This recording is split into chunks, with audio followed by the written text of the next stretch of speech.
જય ઠાકર મારા બધા મિત્રોના ચોરમાં આપણે ખાવા બે જતા હું ભાણો બે ખાઈ લીધું પછી ભાણો સોપડવો મળ્યો હું ખાવા મળ્યો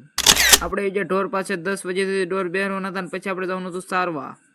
સરવાનું કાંઈ હતું નહીં એટલે આપણે નદીએ પાણી પાઈને પછી ઉપર ઊભા રાખવા જવાનું હતું હામા કાંઠે આ સાઈડ આવી ઢોર ક્રોસ કરીને આપણે જવાનું છે હામા કાંઠે અહીંયા આવીને આપણે ઢોર ઘડીક પોળ્યા ને ઊભા રહ્યા અમે ખાવા વઈ ગયા બદામ ખાઈ લીધી અને આ ભાઈ જો બદામ ખાઈને સોંટ્યા ભાઈ બાકા જીગે કરતા હમણી નાખી લાકડી ઢોર થી બે જાય એટલે આપણે જોયું હાલો વહી જવી ઘરે નદી ક્રોસ કરીને સીધા વી આપણે ઘરે આવીને આપણે પેલું કામ લીધું પોળા કાપવાનું કટાક દઈને પોળો કાપી નાખ્યો ઢોરને નીંદી દીધી પછી આપણે ઢોર બે જાય આપણે નાખવાનું હતું સારો લો એટલે સારો લો નાખી દીધું 5 વાગ્યા સુધી સારો લો ખાધું ને હવે આપણે જવાનું છે હવે પાણી પાવા માટે હવે પાણી પાઈ દીધું છે અને પેપર કપાઈ ગઈ હતી બકરા ખાતા હતા ને આપણે ભાણો ફાસ્ટ થયો છે આજ હા